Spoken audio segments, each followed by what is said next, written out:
Olá, eu sou Gabriel Galípolo. Eu vim aqui participar de um diálogo delicioso aqui com o Loduca sobre meritocracia e desigualdade. Eu aprendi muito e saí maior dessa conversa numa troca de ideias aqui. Agradeço ao Loduca. Oi, pessoal. Bem-vindos de novo ao Quem Somos Nós, o programa para quem insiste em ter prazer em conhecer, apesar de tudo. Se você tiver curiosidade, quiser saber sobre todas as conversas que a gente já fez, vá no quemsomosnós.com.br. Lá tem tudo de todas as plataformas onde a gente está. Ou então você vai direto na plataforma que você preferir, no YouTube, no SoundCloud, no Spotify e etc, etc, etc, etc. Hoje a gente vai continuar a série que nós estamos chamando de temas difíceis, mas necessários. Nós vamos falar sobre um assunto muito em moda, agora talvez um pouco menos, mas que ainda é muito firme, que é meritocracia e o seu reverso, que é a desigualdade. Existe essa história de meritocracia mesmo num país como o nosso? Para conversar com a gente, o mestre em Economia e Política pela PUC de São Paulo, sócio da Beluso e Galípolo Consultoria, CEO do Banco Fator, o professor Gabriel Galípolo.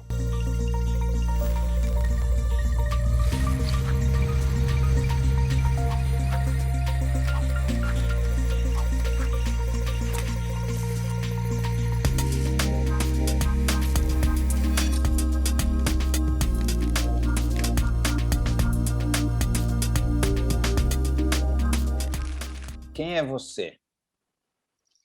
Eu sou Gabriel Galípolo, eu sou economista, um sujeito um pouco inquieto e filho da Dona Vera e do seu Eduardo. Tá bom, então me fale da Dona Vera, do seu Eduardo e quem você se tornou a partir deles e da tua experiência até você chegar a ser economista e CEO de banco, essas coisas. O meu pai é um imigrante, ele é uruguaio, veio para o Brasil naquele momento que o Brasil era um poço de oportunidades, dava para você ser vendedor sem conseguir falar português direito, né? E ele é um sujeito que tem... Eu acho que a vitória na vida tem muito a ver com teimosia, e meu pai é um cara que tem essa teimosia de quem insiste na vida e acredita na vida. Ele passou muito esse valor para mim, que tem muito a ver com quem está discutindo hoje, né? Com essa lógica de a gente investir e acreditar, mas sempre colocando, e aí minha mãe também entra muito nessa lógica, não de um ponto de vista individual, mas de um ponto de vista de meio, né? De essa ideia de que a ideia de você conseguir progredir está muito associado a você conseguir evoluir enquanto sociedade, enquanto comunidade, enquanto meio. A minha mãe veio de Araraquara também, então são duas pessoas que vieram para São Paulo aqui, em situações de pessoas simples, que tiveram sempre que trabalhar muito para conseguir ter algum tipo de... Eu não gosto da palavra êxito, mas para conseguir sustentar sua família, sustentar todo mundo, mas sempre passando muito um valor de importância sobre a comunidade. Eu acho que isso, eu estou encharcado desse valor da importância de você estar inserido numa lógica mais ampla e plural, né? De conjugar os verbos na primeira pessoa do plural e não da primeira pessoa do singular. Eu acho que é isso que esses dois me passaram muito. E por que economia? Por que você escolheu economia? É por falta de opção? Porque muita gente chega e fala assim, eu não sei o que fazer, eu vou fazer economia, vou fazer administração. Não, eu acho que isso que eu te falei que me passou, sempre passou uma ideia de uma necessidade de dar uma finalidade para aquilo que eu estava fazendo com a vida que pudesse transformar a sociedade que eu estou vivendo. E tem um valor que depois eu fui encontrar um sentido mais intelectual para ele, mas que está em vários dos economistas, mas o Marshall é um dos primeiros caras a dizer isso, né? Que ele fala assim, que a economia só tem sentido enquanto um conhecimento e uma ciência para melhorar a vida do homem e da mulher comuns. Então, sempre esse sentido de que a economia tinha um potencial transformador de você tentar buscar alguma coisa de mudança na nossa sociedade. Depois o Keynes, que é um aluno do Marshall, vai dizer, né, que a economia seria muito bom se fosse que nem um dentista, e se ele pudesse passar para o lado do banco de trás da história. Eu acho que é um pouco isso. É uma coisa meio estranha, porque você quer ser um economista para que a economia não tenha tanta importância, para que ela seja um meio e não um fim em si mesmo, um meio para melhorar a vida das pessoas. Eu acho que a economia muito cedo me pegou por isso. Tinha muitos debates na televisão, jornais, eu gostava de ler os temas econômicos dos jornais, e por isso que que eu acabei indo para economia e fui bem consciente. Até a escolha da universidade que eu fiz foi muito consciente de que ela me daria uma visão mais plural, uma visão mais voltada para essa questão e menos, contraditoriamente, menos voltado para um cara que queria trabalhar no mercado financeiro. Eu acabei virando CEO de mercado financeiro. É isso que eu ia falar. Não deu certo, ou deu meio certo, tá certo? É curioso isso, viu, Lucas? Assim, eu lembro de muitos colegas, no terceiro ano, quarto ano de faculdade, falando assim, cara, você precisa fazer estágio em banco, senão você não vai conseguir ter progresso ali. E foi muito importante para mim fazer um caminho diferente desse, para eu conseguir chegar aqui. De novo, é lógico do meio, é muito menos uma qualidade minha, e acho que são esses acasos que vão acontecendo. A vida acadêmica, para mim, foi muito importante. Eu comecei a dar aula cedo, eu comecei a dar aula com 23 anos na PUC.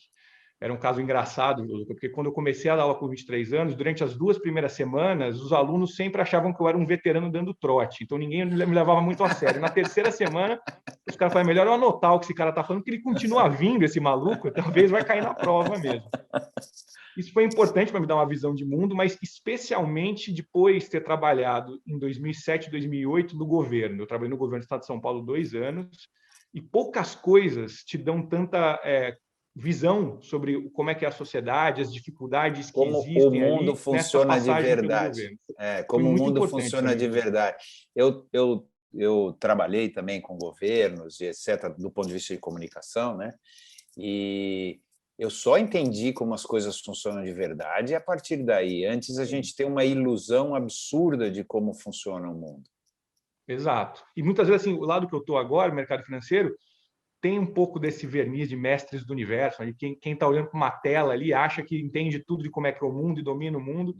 E eu diria assim para qualquer pessoa que tivesse oportunidade de passar por o governo, acho que você também, Luca, está referindo isso, passe. Eu acho que é uma experiência muito importante, assim, muito importante mesmo. Não é para mim, eu descobri assim, não é para mim, mas abriu meus olhos para compreender como as coisas funcionam. Não fique ali, se puder passar é bom, mas talvez não para ficar eternamente. Exatamente. Eternamente. Foi assim que eu senti. Não é comigo, né? Não é comigo. Eu também. Mas vamos lá. A gente está conversando especificamente, né? Vai começar a conversar sobre um tema que eu acho que é muito importante num país como o nosso, que é o discurso da meritocracia num país tão desigual. Quer dizer, se existe isso, quer dizer, existe o mérito. É claro que ele existe, o mérito. Eu estou falando da meritocracia, né? Não o mérito em si, mas assim, dá para a gente ficar nesse discurso de que as pessoas crescem, ou têm sucesso, ou têm êxito, ou seja lá a palavra que a gente vai usar, por mérito próprio, ou num país onde a largada, né, das pessoas não é igual, né? Ou seja, a gente não sai da mesma largada, não é uma corrida. Se for uma maratona, as pessoas não estão saindo, né? Vamos entender a vida como maratona. A gente não está saindo do mesmo lugar. Eu não saí do mesmo lugar, nem você, né? Das pessoas que estão aqui. Apesar assim da minha família também ser uma família de imigrantes, também ser uma família que começou muito de baixo, eu sei que eu tive privilégios de poder estudar numa escola boa e etc., comer, né? Na verdade, eu tive privilégio já na barriga da minha mãe, que se alimentava melhor do que talvez algumas outras mães, apesar de ser uma família modesta. Era uma família que se alimentou bem, ainda bem que eu consegui ter meus neurônios mais ou menos formados. Ou seja, e é bem daí, né, que a gente está falando, desde aí, né? Não é só da educação, não é e tal, é desde aí.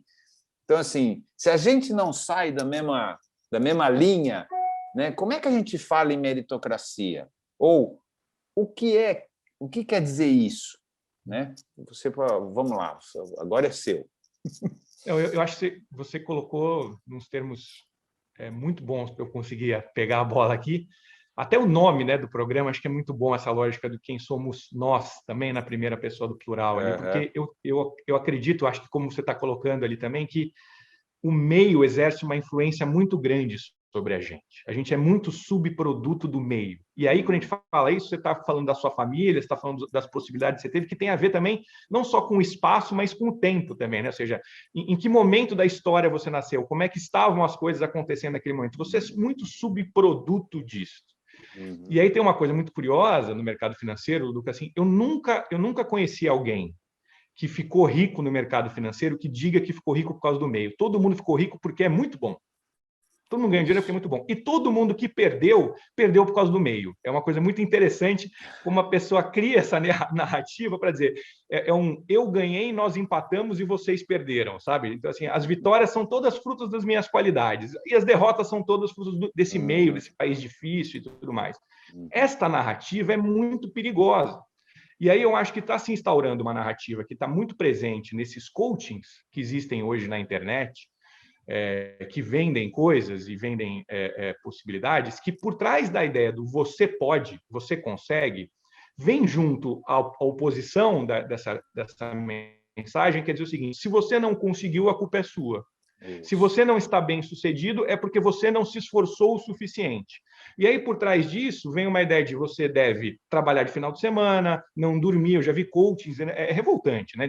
Se você não tomar café, se você fizer a viagem para a sua casa, para o trabalho, e geralmente não é um trabalho de um emprego formal, né?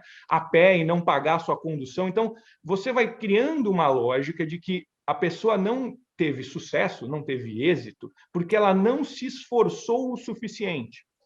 E isso provoca uma lógica que nos afasta a ideia do quem somos nós, que é pensar o que nós somos, e joga para uma lógica individual do eu, uma lógica meio eu contra o resto, eu contra todos, né?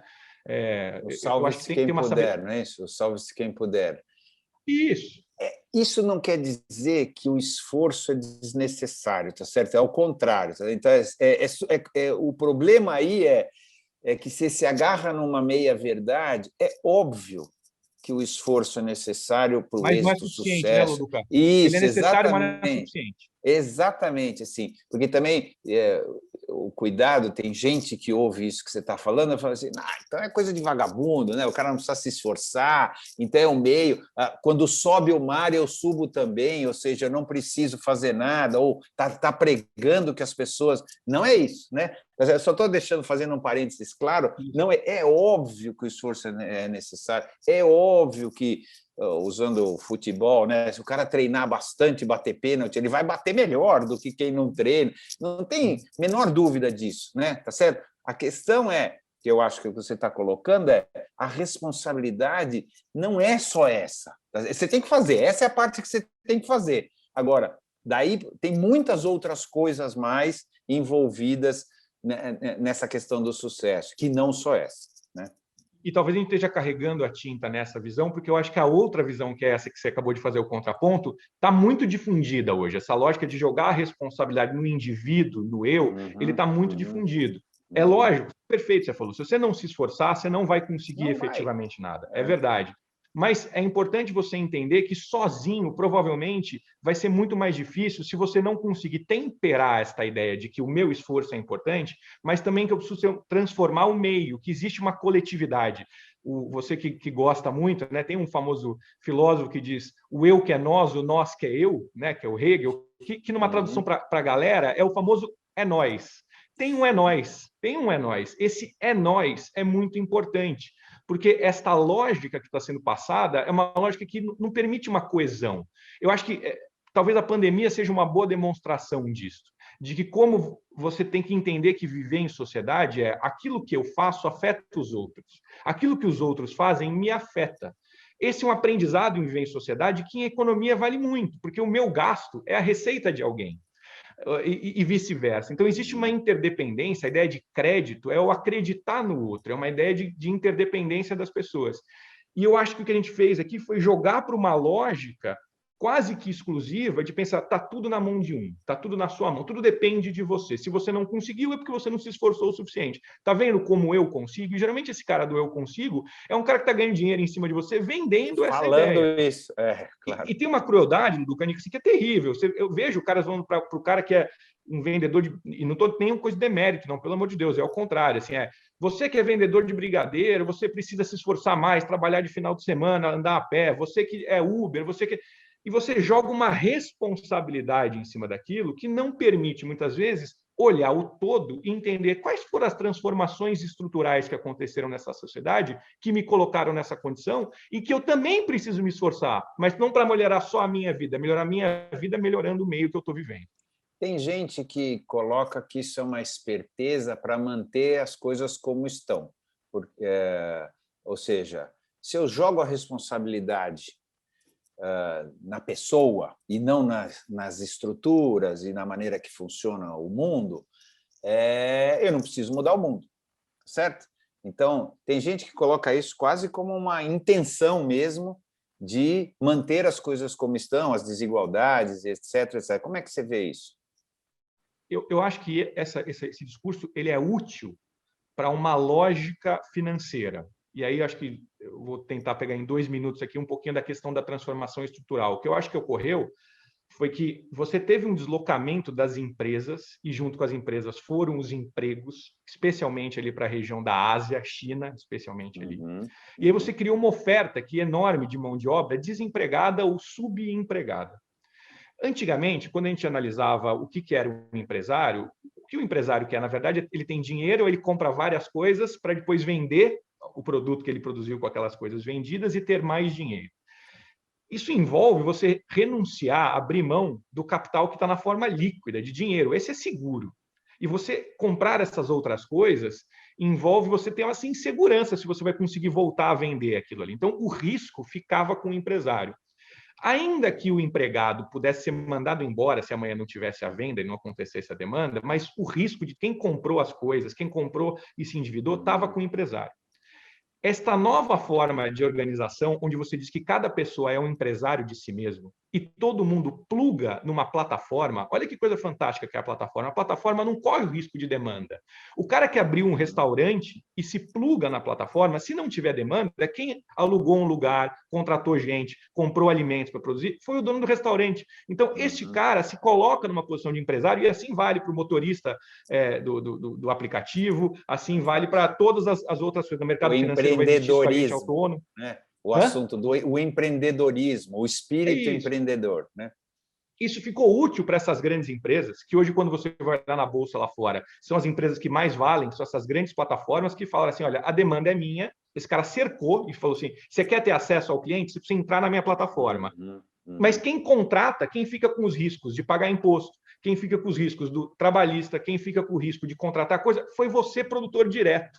Ele jogou para você isso aí. Isso é muito útil para estas empresas que conseguem ficar livre dessas obrigações, livre de imobilizar e abandonar um grande recurso e ficar líquido, ele fica leve. E o risco da imobilização e abandonar a liquidez ficou com esse cara. Que aí você diz para ele, olha só, você precisa produzir mais, tá vendo? Você pode. Hoje tem as plataformas que você fica dono do seu tempo. E agora o que acontece é que você vende o seu tempo, mas não mais no atacado, é no varejo. Essa pessoa não pode ficar doente, essa pessoa não pode, dificilmente vai conseguir se aposentar, essa pessoa não tira férias. Então, eu acho que toda essa nossa organização social está atrasada em relação a essas transformações que ocorreram. E o discurso da meritocracia exerce um papel fundamental em legitimar isso que está acontecendo. Quer dizer, corre atrás, continua fazendo isso, não olha para o todo, não olha que estão fazendo, não olha que tem 50% da mão de obra brasileira não assalariada, empregada desta forma, né, como autônomo. Não olha para isso.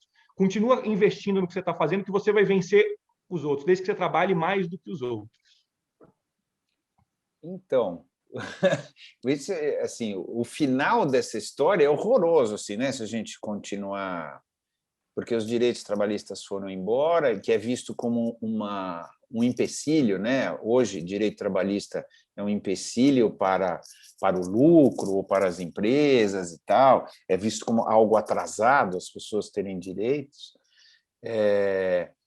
Onde que você acha que vai dar isso? Quer dizer, você vai falando desse jeito, a imaginação vai para um lado horroroso da vida, né? Como que você vê isso?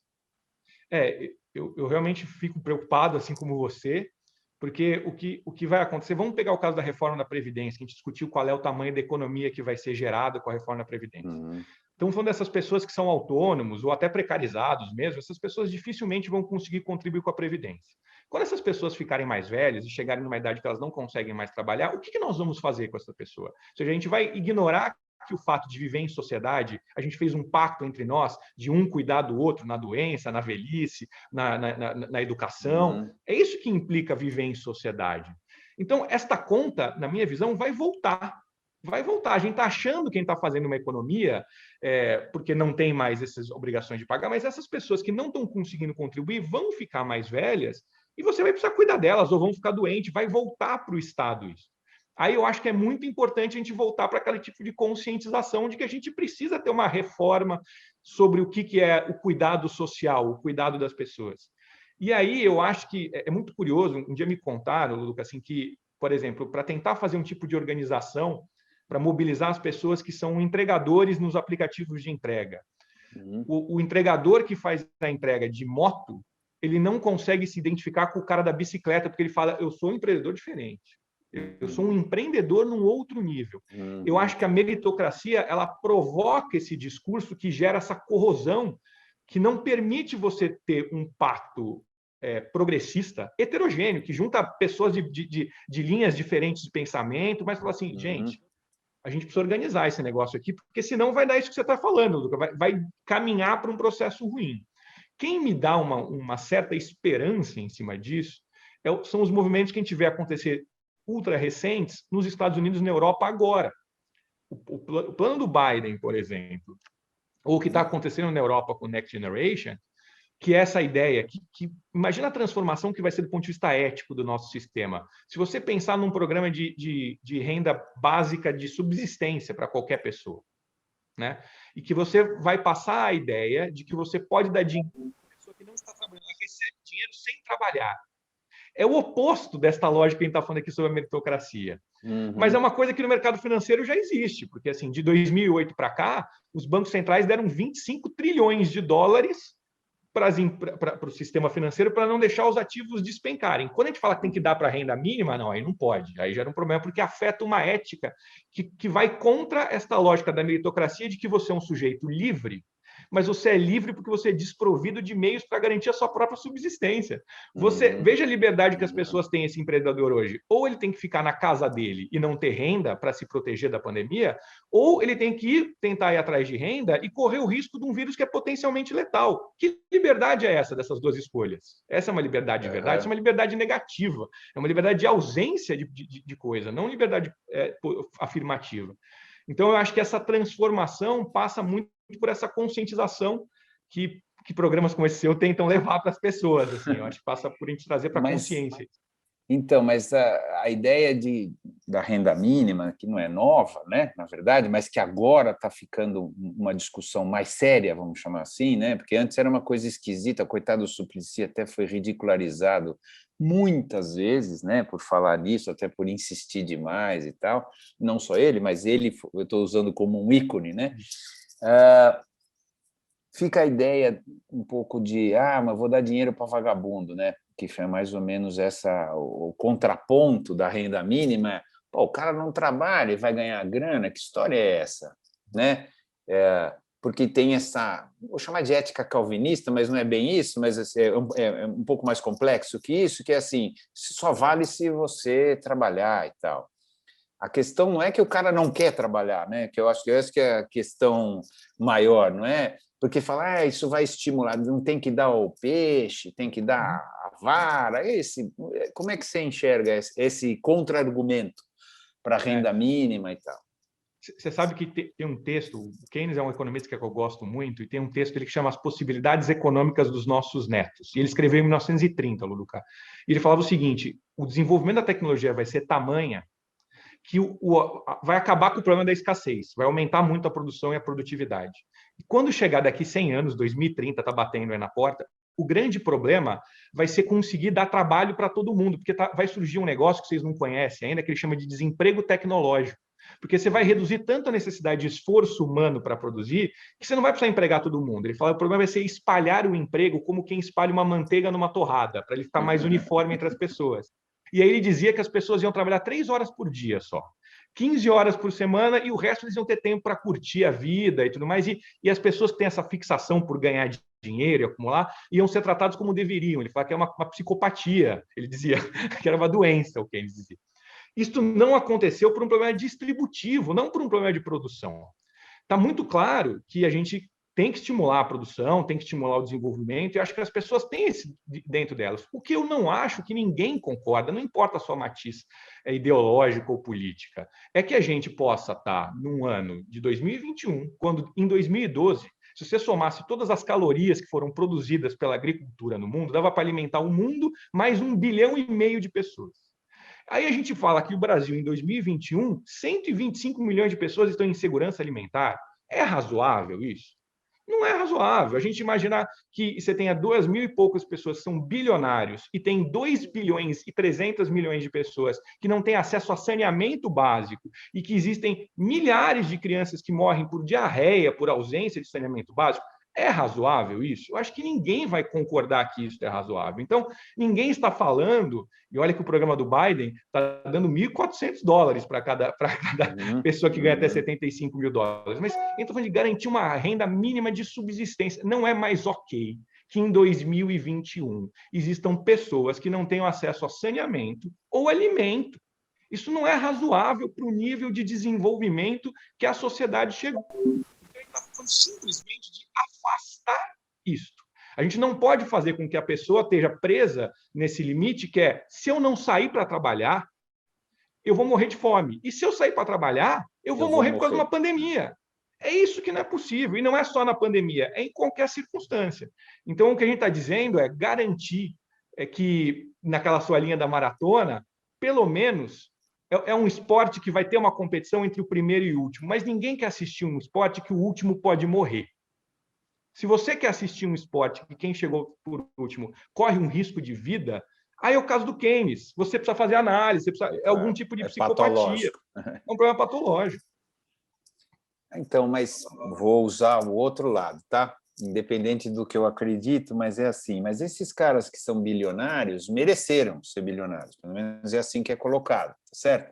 Então, o que tem que fazer com o dinheiro dele? Aumentar o imposto, como se ele vai ser punido por ficar bilionário ou por ter sido melhor que os outros? Que é mais ou menos o argumento assim. Por que o cara tem que ser punido por ter feito melhor que os outros? Você sabe que tem um meme, às vezes os memes são explicativos bem. Ele fala o seguinte, que a gente devia mudar a regra do capitalismo, que é assim, o sujeito bateu $1 bilhão, ele ganha um troféu e fala assim, você venceu o joguinho, o capitalismo, agora chega, todo dia que você ganhar, daí para frente vai para distribuir. Porque realmente chega num nível de renda que não muda nada, né? Perde sentido, até do ponto de qualidade de vida, assim, é o contrário, aí você vai tendo retornos marginais decrescentes. O grau de esforço que você tem que fazer para o nível de qualidade de vida cai muito. Então, realmente, o imposto progressivo sobre grandes fortunas, às vezes as pessoas acham assim, tem uma piada, eu tenho um carro importado, vou ser eu que você tributa. Não, estou falando de grandes fortunas mesmo, né? Então, assim, essas grandes fortunas, você tem um imposto progressivo, é muito justo, especialmente quando a gente olha no Brasil. O Brasil hoje a gente tem mais de 50% de todo o imposto vem do imposto sobre consumo de bens e serviços.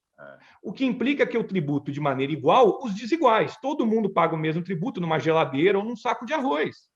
E aí, percentualmente, isso é muito menos para um cara que é bilionário comparativamente a quem ganha um salário mínimo. Então, é isto que não faz sentido. E não faz sentido, inclusive, para quem tem dinheiro.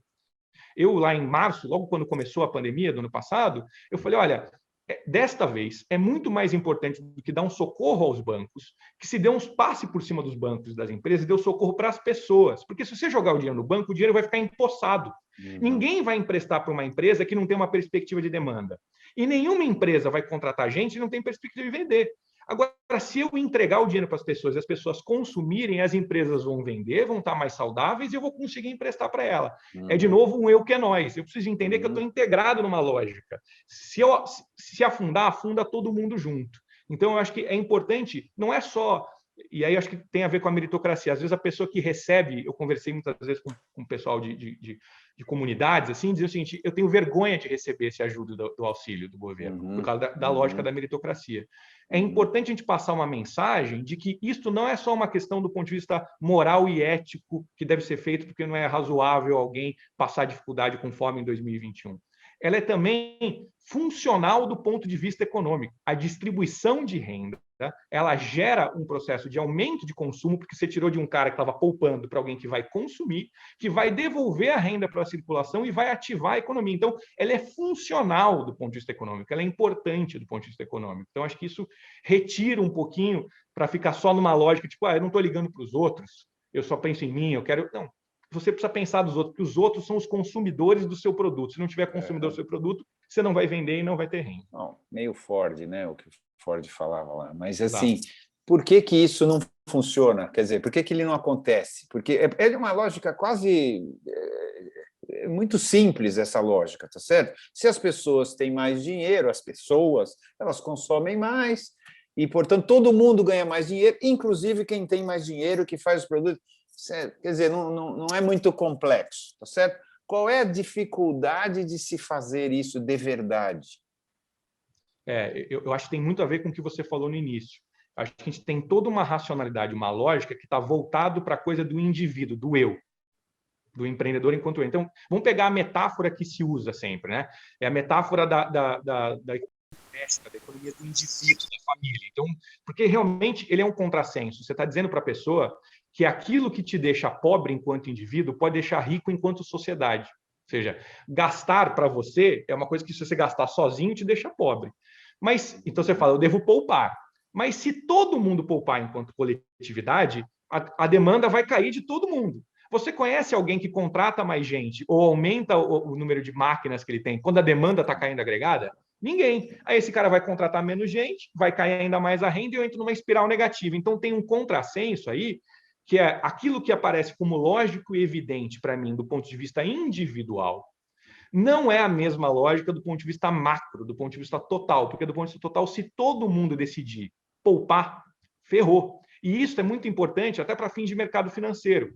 Às vezes o mercado financeiro passa uma ideia de um verniz, de uma coisa exata, de uma matemática, do que existe o correto e existe o errado. E com isso, o que o mercado financeiro faz é restringir aquilo que se apresenta como disponível para o debate democrático. Isso aqui não pode mexer. Isso aqui é que nem a lei da gravidade. Ninguém pode mexer nisso, aqui não está disponível para discussão. Mas o mercado financeiro só existe porque o mercado tem dissonâncias, porque ele é uma coisa subjetiva.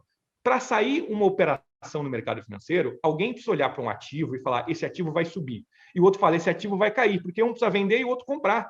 Com o mesmo conjunto de informações, precisa ter uma dissonância, opiniões divergentes. O perigo no mercado é quando todo mundo se polariza numa única posição, que é a crise. Todo mundo acha que tudo vai cair. Aí todo mundo quer vender, não tem ninguém na outra ponta para comprar. Foi assim que os bancos centrais entraram jogando 25 trilhões. Falei, tá bom, me dá aqui o seu ativo que você não quer, que eu te dou dinheiro. Então, existem as dissonâncias, não é uma coisa fechada desse tipo, mas é importante a gente entender que a compra de um é a venda de outro. E isto, do ponto de vista macro, olhando de fora, é muito simples, mas toda vez que a gente tenta fechar para uma visão ciclópica, e as visões ciclópicas têm uma capacidade, aquela força de mobilidade monstra, acho que a mitologia grega foi muito feliz em mostrar a coisa ciclópica com aquela força, porque quando você olha uma coisa de uma visão parcial, aquilo te mobiliza muito, ela te retira as dúvidas, as incertezas, né? Te mobiliza. Então, acho que tem um poder mobilizador nesta visão, que é uma visão individual, que ela apela muito para uma obviedade evidente e as pessoas falam, você está maluco? Como assim? Se gastar, cresce? Não. Todo mundo diz para mim que eu tenho que poupar, é poupando que se cresce, né? Então é uma coisa meio complicada. E num país inseguro como o nosso, a ideia de que se eu poupar, senão eu vou me ferrar lá na frente, ela é muito concreta, tá certo? Assim, não vou contar com o governo, com saúde, não vou contar com aposentadoria. Então, mesmo assim, a gente não consegue poupar, né? O país é mal poupador, vamos dizer assim, ao contrário do Japão, outros, né? Por quê? Porque você fala assim, eu estou sozinho aqui nesse país, né? Então, eu acho natural que as pessoas pensem assim, eu estou sozinho, se eu não me virar, eu não tenho rede de proteção, né? Então, uma coisa gera outra, quer dizer, a insegurança que o Estado, o governo e etc. gera na tua vida futura faz com que você fale assim, se eu não conseguir me segurar, estou ferrado, eu estou sozinho e vou afundar. Tá perfeito. E eu acho que a discussão eu concordo plenamente, a discussão foi levada para esse ponto de mais ou menos e não foi uma discussão qualitativa, porque às vezes é difícil a gente aceitar que duas opiniões opostas estejam corretas, e elas estão. Então, o cidadão, quando ele paga imposto, ele acha que tem muito Estado mesmo, porque ele fala, poxa, eu pago um absurdo para aquilo que eu recebo. Porque aí, a hora que ele vai no posto de saúde ou vai precisar de qualquer... Ele fala, aí falta, né? Educação, aí falta Estado. Então, você assiste o jornal, e é muito curioso, se você assistir o jornal, que é aquele jornal local da sua cidade, são sucessões de matérias dizendo falta Estado aqui, falta Estado ali, falta Estado ali. Aí, quando vai para o jornal que abrange um território nacional, ele fala, não, precisa ajustar, o Estado é muito grande.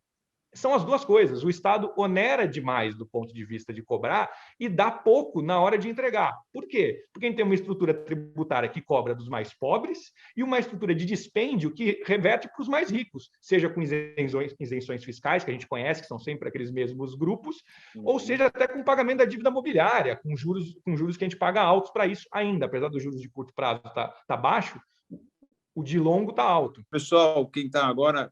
Minha internet caiu, então eu estou completamente diferente do que eu estava fazendo antes. Espero que a gente consiga continuar a conversa na boa. Peço desculpa para o Gabriel também pela interrupção.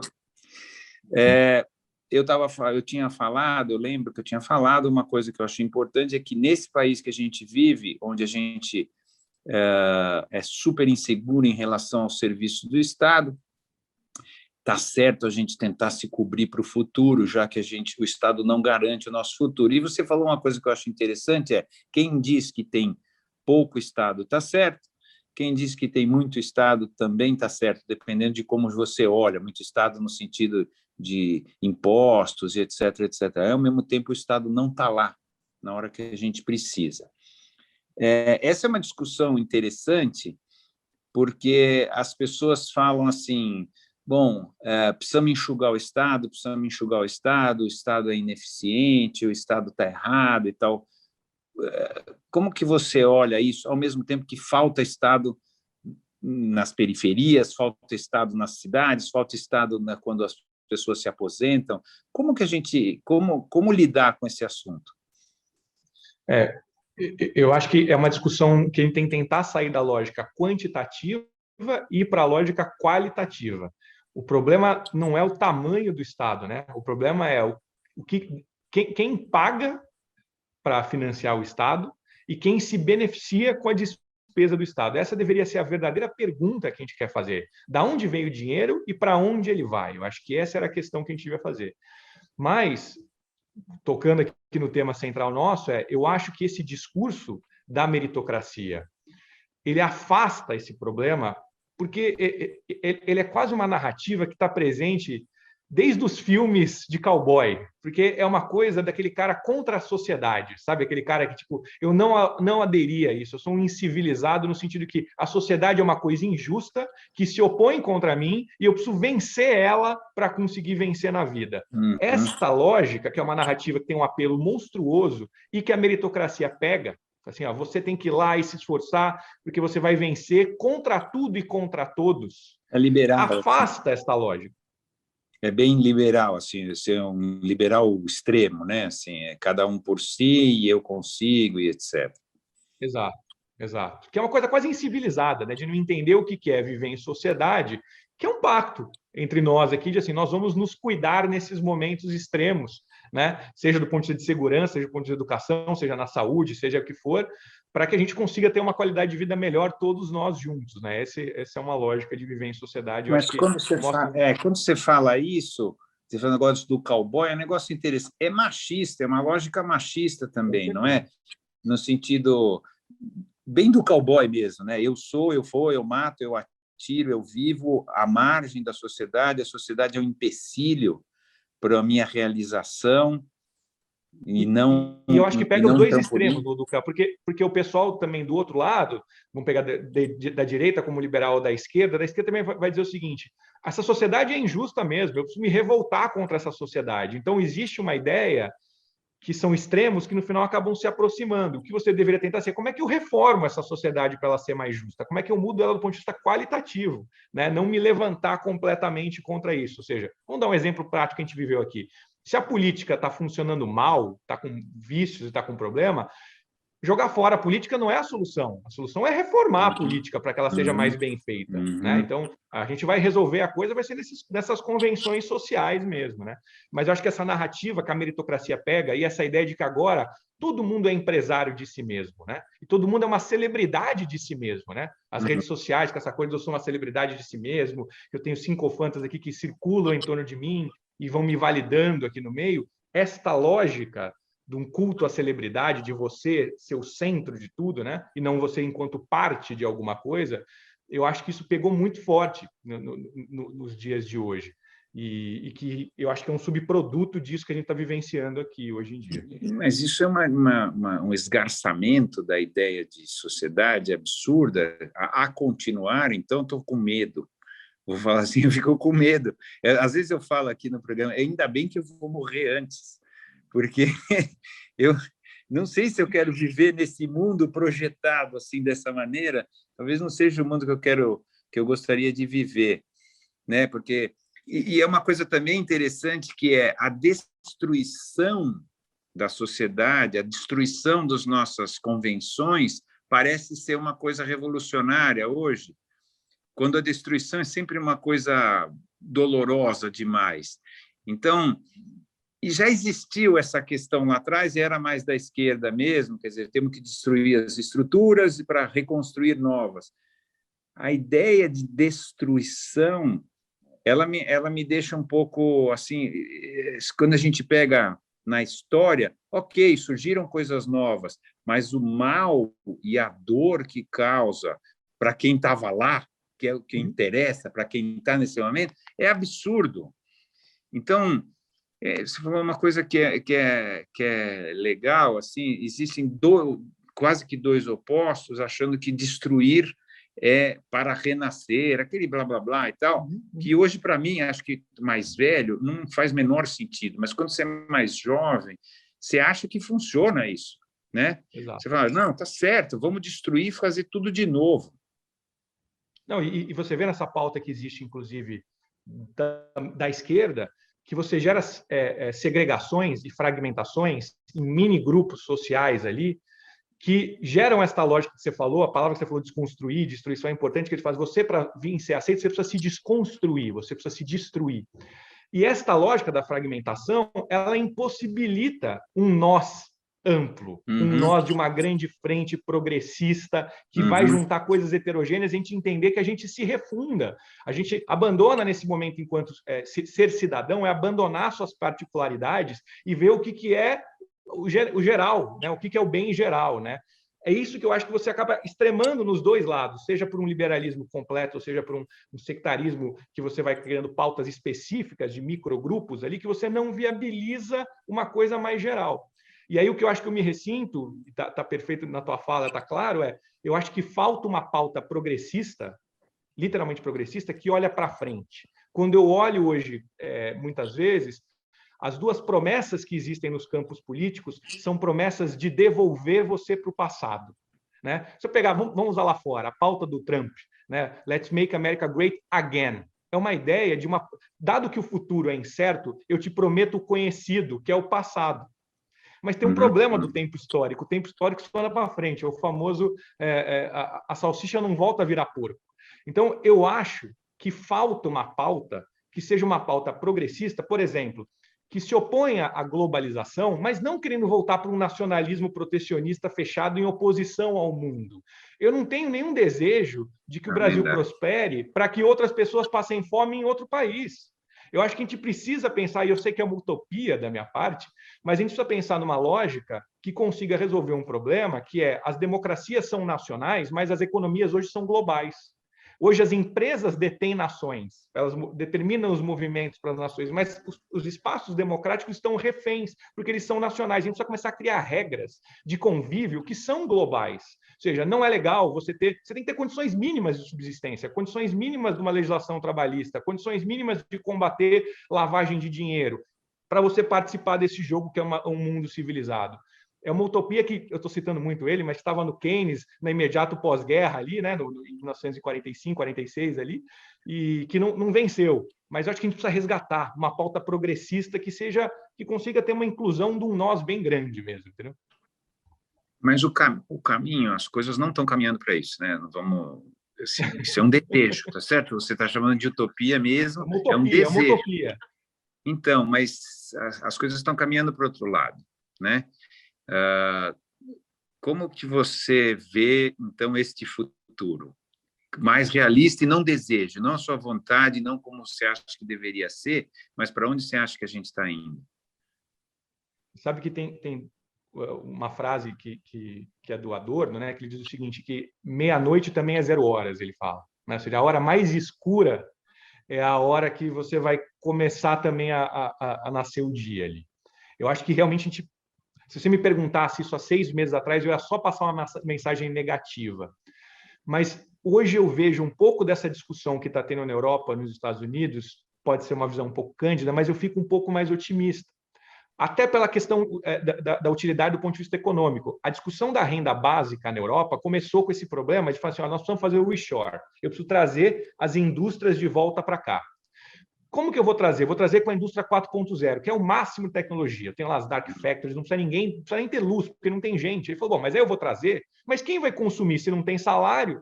Ninguém vai consumir. Então, eu preciso agora criar um imposto negativo, eu preciso dar dinheiro para as pessoas voltarem a consumir. Isto associado a uma agenda, que é uma agenda verde, e aí às vezes também a agenda verde acho que tem um equívoco. Não dá para passar uma ideia de que tem gente demais no mundo. O mundo, a gente precisa reduzir a quantidade de gente.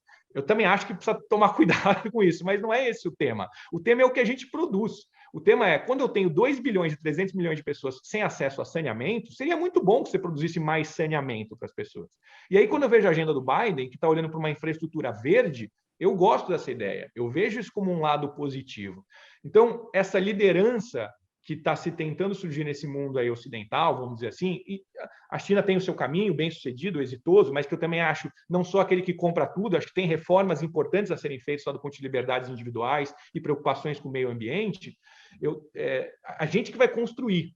Dizia um cara que o George Shackle, que é um economista, ele fala o seguinte, que o futuro ele não é possível de ser deduzido do ponto de vista axiomático, porque ele é um vazio. Ele é um vazio que está para ser construído pela gente.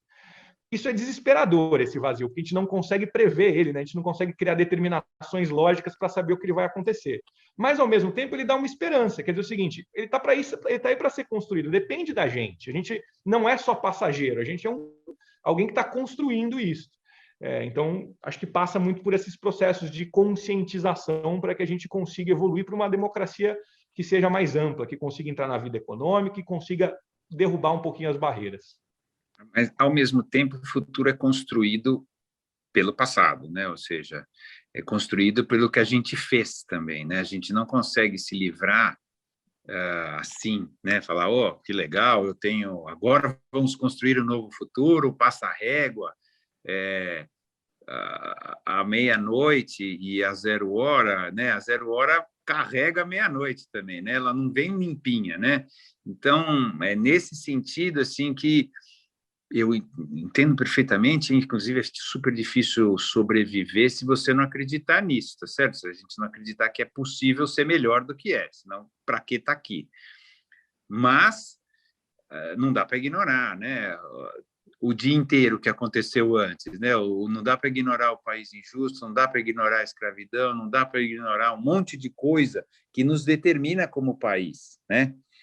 E então eu acho legal isso que está acontecendo também, né? O olhar do Biden, mas o quanto isso vai nos obrigar a ir por esse caminho, porque a gente está no caminho oposto, né? O país hoje está no caminho oposto disso. Então, o quanto você acha que vai ser pragmático e que o país será pragmático, vamos chamar de país assim, e vai trilhar o caminho que interessa, né, para o país, mais do que o caminho que quer ou não quer, o caminho que interessa, que é o caminho que eles estão fazendo lá fora. Para corroborar a tua frase aí, citando um outro cara que vai corroborar exatamente o que você falou, tem a frase do Gramsci, né, que ele fala que o presente é em si mesmo uma crítica intrínseca ao passado. É exatamente isso que você colocou aí de maneira mais clara. E eu concordo com você, perfeitamente. Eu não acredito, eu acho que esses processos são sempre muito conflituosos, a gente evolui quase sempre numa espiral, a gente não evolui de maneira linear, como a gente gosta uma espiral que a gente vai retomando problemas em patamares mais elevados ali. O lado negativo, eu acho que é isso que você falou, assim, do ponto de vista da nossa consciência, do caminho que a gente está indo, realmente a humanidade está caminhando para uma coisa cada vez mais individualista, cada vez mais que não consegue enxergar isso. Eu acho isso muito negativo mesmo. O lado positivo de olhar isso nunca antes eu acho que a gente teve tanta capacidade de arbitrar isso. Ou seja, se a gente olhar que eu falei, o problema da escassez foi resolvido. Ninguém pode dizer hoje que o problema das pessoas não terem alguma coisa é porque falta uma capacidade produtiva para ofertar aquilo para as pessoas. Não, é a distribuição que é o problema, né? Claro. Exato. Então, passa por um processo de conscientização. O processo de conscientização é quebrar esta dinâmica que leva cada vez mais para essa coisa incivilizada do eu contra a rapa. Tem que sair do eu contra a rapa para o é nós. Eu acho que esse é o movimento que é complexo de ser feito, não vai ser construído da dia para a noite, não vai ser um movimento linear, vai ser uma coisa conflituosa e que nunca vai chegar num ponto estacionário paradisíaco, onde ele está resolvido. É um processo, que nem fazer dieta, entendeu? Não é, cheguei no meu peso, agora resolvi. Não, é um processo de sua vida inteira continuar mantendo aquilo ali, indo correr, o processo da atividade física. Se você bobear, perde. Não tem jeito. Infelizmente, é a condição que a gente está. E agora a gente está saindo de uma ressaca aí, né, de quem se alimentou mal, ou ainda estamos, né, não terminamos, quem está se alimentando mal, não praticando atividade, estamos meio que numa UTI. A gente precisa começar a melhorar para sair disso aí mesmo. Você tem toda a razão. Tá. Vamos lá, esse é um bom momento para a gente fechar a conversa, que eu fecho sempre com a mesma pergunta, que é, para você, obviamente, quem somos nós? Nós somos essa contradição de um eu que reluta em abrir mão das suas individualidades, porque ele precisa se renunciar a uma série de coisas para conseguir entender que ele se integra numa coisa maior, num ponto de unificação ali, e ali sim, nesse ponto de unificação, ele vai encontrar uma nova dimensão de liberdade. Eu acho que é isso. A gente é esse movimento, a gente é um movimento contínuo dessa contradição entre o que é a sua individualidade e uma outra forma de liberdade que você encontra quando você se integra numa coisa maior e sempre com muitas contradições. Muito bom, muito bom. Muito obrigado.